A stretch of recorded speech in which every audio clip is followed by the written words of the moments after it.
Hello guys, आज की इस वीडियो में हम आपको बताने वाले हैं कि हम घर बैठे बैठे अपने मोबाइल फ़ोन से SBI बैंक से किसी भी दूसरे बैंक में नेट बैंकिंग से हम पैसा किस तरह से ट्रांसफ़र कर सकते हैं। तो आज की इस वीडियो को आप बिना स्किप किए ध्यान से एंड तक देखते रहिए। तो सबसे पहले हमें अपने फ़ोन के क्रोम ब्राउज़र को ओपन कर लेना है और सर्च बार में हमें टाइप करना है SBI इंटरनेट बैंकिंग।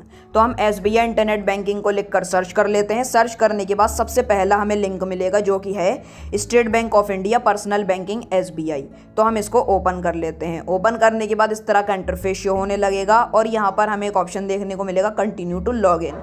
तो हम यहाँ पर simply continue to log in वाले ऑप्शन पर क्लिक कर लेंगे। अब यहाँ पर हमें अपनी SBI बैंक की इंटरनेट बैंकिंग को एक्टिवेट करना होगा। तो अगर आपको एक्टिवेट करना नहीं आता है तो ऑफिशियल नोमान यूट्यूब चैनल पर ऑलरेडी वीडियो अपलोडेड है, आप उस वीडियो को देख सकते हैं, जिसका लिंक मैंने आपको नीचे डिस्क्रिप्शन में दे दिया है। तो आप उस वीडियो को देखकर सीख सकते हैं कि हम SBI इंटरनेट बैंकिंग किस तरह से एक्टिवेट कर सकते हैं। और फिर उसके बाद यहाँ पर हमें एक ऑप्शन देखने को मिलेगा यूज़र नेम, पासवर्ड और कैप्चा कोड। तो ये सारी डिटेल हम एंटर करके लॉग इन कर लेते हैं।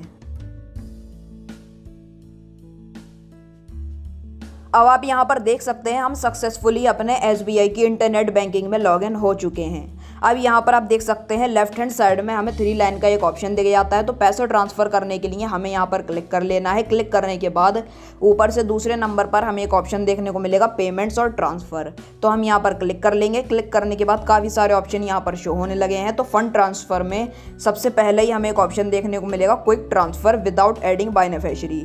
तो हम यहाँ पर क्लिक कर लेंगे। क्लिक करने के बाद हमें यहाँ पर अपने कुछ डिटेल एंटर करनी होंगी, जैसे कि बेनिफिशियरी का नाम, मतलब कि जिसके बैंक खाते में हम पैसे ट्रांसफ़र करना चाहते हैं उसका नाम, उसका अकाउंट नंबर, फिर से हमें अकाउंट नंबर एंटर करना है। और हमें 2 ऑप्शन मिल जाते हैं। अगर आप SBI बैंक में पैसे ट्रांसफ़र करना है तो आप विद इन SBI कर लीजिए। अगर आप किसी और या दूसरी बैंक में पैसा ट्रांसफ़र कर रहे हैं तो आप अदर बैंक ट्रांसफ़र पर आपको क्लिक कर लेना है। क्लिक करने के बाद हमें IFSC कोड एंटर करना होगा और हम अपना पैसा ट्रांसफ़र कर सकते हैं। तो चलिए हम यहाँ पर सबसे पहले बेनिफिशियरी का नाम एंटर कर लेते हैं जिसके बैंक खाते हम पैसा ट्रांसफ़र करना चाहते हैं। और फिर उसके बाद हम यहाँ पर अकाउंट नंबर एंटर कर लेंगे और री एंटर बेनिफिशियरी अकाउंट नंबर हम एंटर कर लेंगे। मतलब कि दोनों बार हमें सेम अकाउंट नंबर एंटर करना है जिस बैंक अकाउंट नंबर पर हम पैसा ट्रांसफ़र करना चाहते हैं। और अब यहाँ पर हमें नीचे की तरफ एक ऑप्शन देखने को मिलेगा IFSC डिटेल। तो हमें यहाँ पर अपना IFSC कोड एंटर कर लेना है। यह IFSC कोड हमारे बैंक की पासबुक पर लिखा होता है, तो आप वहाँ से देखकर इसको एंटर कर लेना। और फिर एक ऑप्शन देखने को मिलेगा सेलेक्ट ट्रांसफ़र मोड। तो हमें यहाँ पर क्लिक कर लेना है। अगर आप IMPS ट्रांसफ़र कर रहे हैं तो आपको IMPS करना है। अगर आप NEFT ट्रांसफ़र कर रहे हैं तो आपको NEFT करना है। अब IMPS और NEFT का मतलब क्या होता है? देखिए, इसका मतलब ये होता है कि अगर हम इंडिया के ही किसी बैंक में पैसे ट्रांसफ़र करना चाहते हैं तो हमें IMPS पर क्लिक कर लेना है।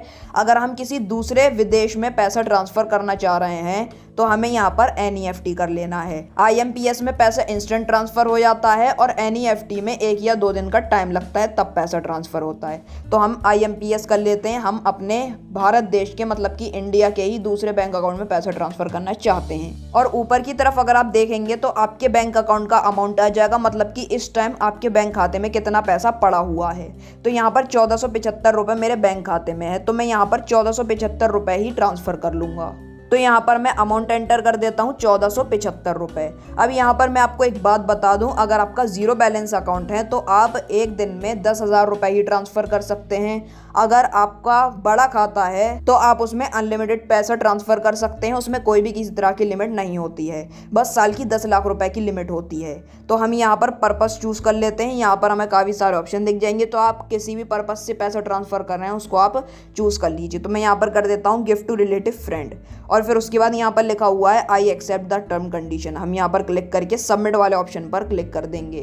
अब यहाँ पर ये कन्फर्मेशन चेक करने को बोल रहे हैं, तो आपने जो जो डिटेल एंटर की है उसको आप एक बार चेक कर लीजिए। और फिर उसके बाद नीचे की तरफ लिखा हुआ है कन्फर्म, तो हम यहाँ पर कन्फर्म कर लेंगे। कन्फर्म करने के बाद जिस बैंक अकाउंट में जो हमारा नंबर रजिस्टर्ड है उस पर एक OTP यानी कि 1 टाइम पासवर्ड आएगा। तो OTP आ चुका है, हमने यहाँ पर एंटर कर लिया है। और फिर उसके बाद यहाँ पर लिखा हुआ है कन्फर्म, तो हम यहाँ पर कन्फर्म कर लेंगे। कन्फर्म करने के बाद आप यहाँ पर देख सकते हैं हमारा जो पैसा है वो तो किसी दूसरे बैंक अकाउंट में सक्सेसफुली ट्रांसफ़र हो चुका है। और यहाँ पर लिखा हुआ है your IMPS fund transfer request posted successfully. अब जिस बैंक खाते में आपने पैसा ट्रांसफ़र किया है उस पर मैसेज जा चुका है और जो पैसा है आपने जितना भेजा है वहाँ पर क्रेडिट हो चुका है, आ चुका है। तो अगर आप IMPS में पैसा ट्रांसफ़र करेंगे वो इंस्टेंट क्रेडिट हो जाएगा। अगर आप NEFT में पैसा ट्रांसफ़र करेंगे तो उसमें 1 या 2 दिन का टाइम लगता है विदेश में पैसा पहुंचने के लिए। तो अब जो हमारा पैसा है वो किसी दूसरे बैंक अकाउंट में सक्सेसफुली ट्रांसफ़र हो चुका है। सो आज की इस वीडियो में बस इतना ही। वीडियो को आप लाइक और शेयर कर देना, चैनल को सब्सक्राइब करना बिल्कुल ही मत भूलना। Thank you.